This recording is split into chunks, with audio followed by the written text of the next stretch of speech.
ABS მაგია, რომელიც თავიდან აგაცილებთ მოცურებას და თქვენს მანქანაში სიცოცხლეს გადაარჩენს.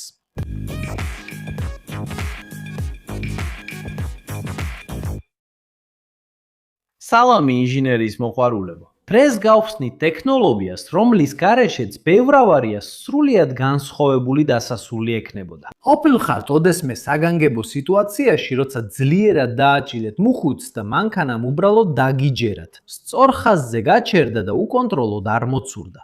ხო, ეს მაგია არ არის. ეს სუფთა ინჟინერია და მას აქვს სახელი ABS, ელექტრონული მუხრუჭის სისტემა. მაგრამ რა არის ზუსტად ABS და რატო არის ის ესეთი მნიშვნელოვანი უსაფრთხოებისთვის? ამის გასაგებად ცოტა უკან უნდა დავბრუნდეთ და ვიფიქროთ, როგორ მუშაობდა ტრადიციული მუხრუჭები და რა ძირითადი პრობლემები ჰქონდათ მათ. წარმოიდგინე, რომ მართავ მანქანას და მოულოდნელად გჭირდება მკვეთრად დამუხრუჭება. რა არის შენი პირველი რეაქცია? მთელი ძალით დააწვევი მუხრუჭის პედალს, ხომ ასეა? მანქანაში, რომელსაც არ აქვს ABS სისტემა, ეს ქმედება თითქმის ყოველთვის გამოიწვევდა ბორბლების დაბლოკვას, განსაკუთრებით სრიალა გზაზე. როდესაც ბორბლები იბლოკება, მანქანა კარგავს გზასთან კონტაქტს და შესაბამისად საჭის კონტროლსაც. საჭის მოტრიალებას ცდილობ, მაგრამ მანქანა მაინც პირდაპირ მიდის სრიალებს და ვერ ჩერდება. ზუსტად ამ კრიტიკული პრობლემის მოსაგვარებლად შეიქმნა ABS სისტემა. მაგრამ როგორ ახერხებს სისტემა ბორბლების დაბლოკვის თავიდანაცილებას და მანქანის კონტროლის შენარჩუნებას, თუნდაც გადაუდებელ დამუხრუჭების დროს? საიდუმლო იმაშია, რომ სენსორებსა და მანქანის ელექტრონულ ცენტრალს შორის სუპერსტრაფი ცეკვა მიმდინარეობს.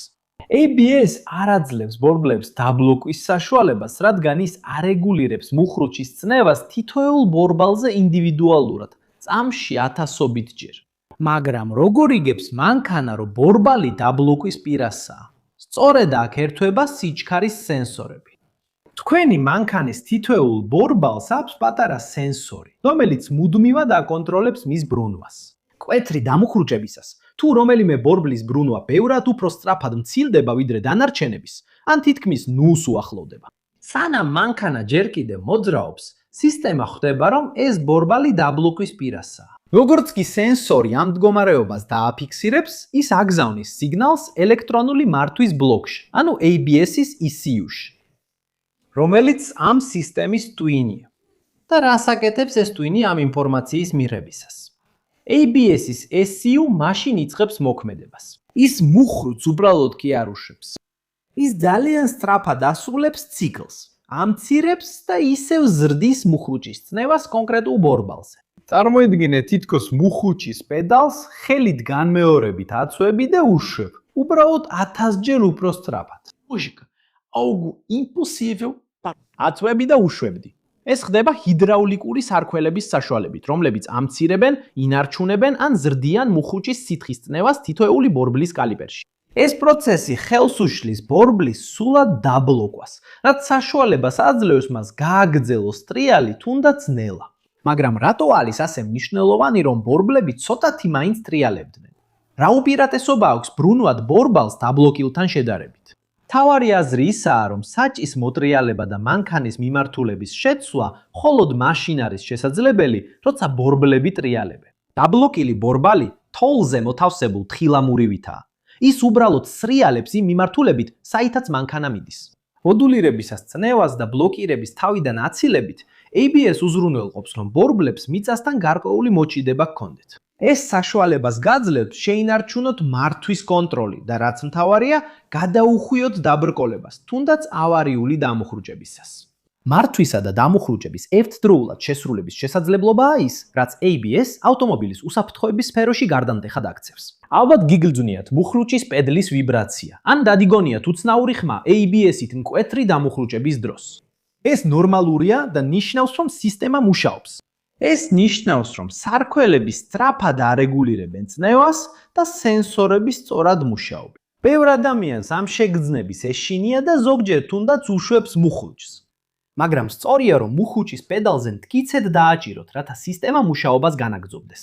ABS-ის ისტორია ძალიან საინტერესოა. მიუხედავად იმისა, რომ ანტიბლოკირების სისტემის იდეა არსებობდა მე-20 საუკუნის დასაწყისიდანვე, 1970-იანი წლებიდან ტექნოლოგია გახდა შესაძლებელი სამგზავრო ავტომობილებისთვის ელექტრონიკის განვითარებით სახალისებით სახალისებული.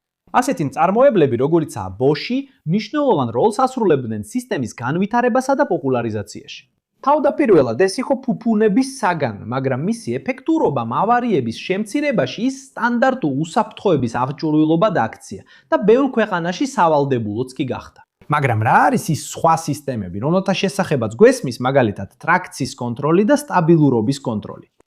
ისინი დაკავშირებულია ABS-თან. დიახ, ABS არის საფუძველი მრავალი სხვა უსაფრთხოების სისტემისთვის.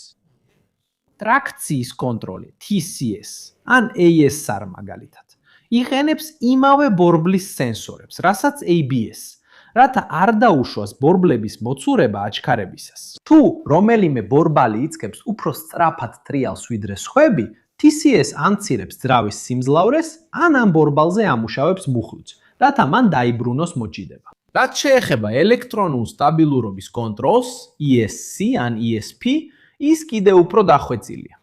ის იყენებს ABS-ის სენსორების ინფორმაციას, ასევე სხვა სენსორებს, რომლებიც ზომავენ ავტომობილის ბრუნვას და საჭის მდებარეობას, რათა დაადგინოს არის თუ არა მანქანა მოსახვევში ან მკვეთრ მანევრში კონტროლის დაკარგვის ზღვარზე. თუ მანქანა იწყებს მოცურებას ან წინა ან უკანა ბორბლებზე, ESP ამუხრუჭებს კონკრეტულ ბორბლებს, რათა გამოასწოროს ტრაექტორია და დააბრუნოს ავტომობილი კონტროლში. ანუ ABS მხოლოდ სამუხრუჭე სისტემა არ არის, არამედ მთელი აქტიური უსაფრთხოების ტექნოლოგიების საფუძველია. მნიშვნელოვანია აღნიშნოთ, რომ მიუხედავად იმისა, რომ ABS საოცარი სისტემაა, ის სასწაულებს ვერ ახდენს. ის ხელს უწყობს მიმართულების კონტროლის შენარჩუნებას და ზოგიერთ პირობებში დამუხრუჭების მანძილის შემცირებას.